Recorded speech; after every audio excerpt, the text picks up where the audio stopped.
காணாத கண்களில்லை, காணாமல் நாளது நகர்வதில்லை.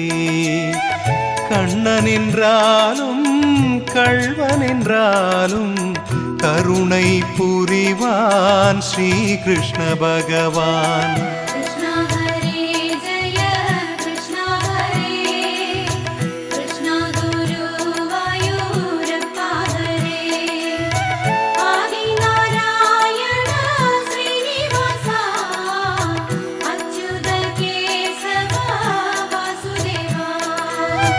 அழகிய கண்ணனின் அடிதனை எண்ணுவர், அவனது தொல்லைகள் அனைத்தையும் தாங்குவர்.